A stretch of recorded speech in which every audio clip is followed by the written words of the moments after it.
tagumpay ang naging paglulunsad ng bagong Pilipinas Serbisyo Fair sa Pasig City ngayong araw. Papalo sa 75 billion pesos na halaga ng tulong, serbisyo at programa ang inihandog dito para sa creative industry. Yan ang ulat ni Bella Lesboras.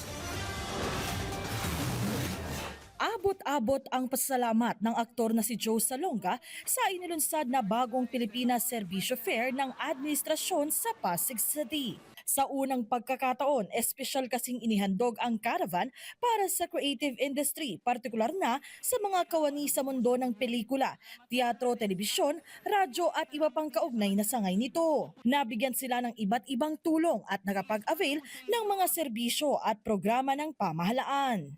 Ayun, nagpapasalamat kami sa ating Pangulo na pagkilala sa pelikulang Pilipino. Ang retired production staff na si Fe, masaya rin sa natanggap na ayuda dahil malaking tulong daw ito sa kanilang pamilya. Maintenance, sa pagkain, sa araw-araw, gano'n. Nagpapasalamat ako, nagpapasalamat kami dahil nagkaroon ng ganitong offer na parang ngayon lang yata ito nangyari.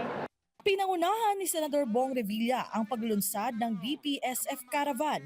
Sa ngala ng mga kasamahan niya sa industriya, nagpabot ang senador ng taus-pusong pasalamat kina Pangulong Ferdinand R. Marcos Jr. at House Speaker Martin Romualdez sa paghahatid ng serbisyo fair sa publiko. Sa 2 araw na caravan, aabot sa higit 15,000 ang benepisyaryo ng nasa 75 million pesos na halaga ng mga tulong at programa. First time nangyari ito sa atin. Tama ba? Kung tama, palakpakan natin ang halimahan ng Pangulo. First time. Kaya ako'y kinikilabutan.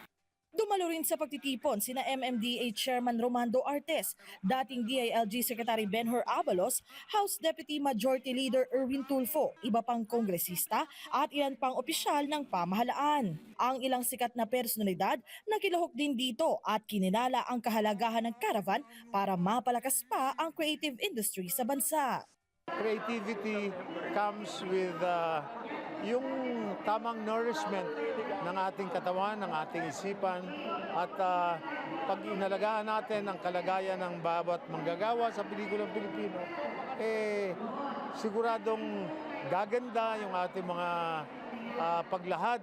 Isang malaking tulong po talaga sa kanila. So I'm very much happy and overwhelmed and very thankful to the President. Of course, Speaker Martin Romualdez, Speaker, thank you so much for sharing the budget to the people.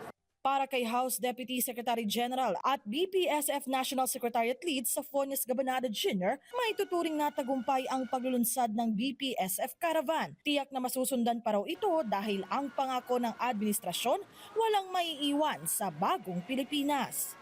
Kagaya ng mga retailer sector natin sa mga malls, magkakaroon ng AKAP Mall Tour ang Presidente at si Speaker Martin Romualdez sa mga malalaking malls natin sa Metro Manila.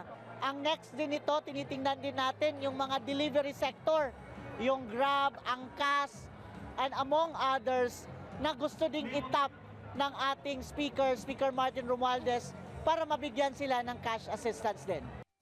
Sa mga susunod na araw at linggo, inaasang ibang sektor naman ang matutulungan ng bagong Pilipinas Serbisyo Fair.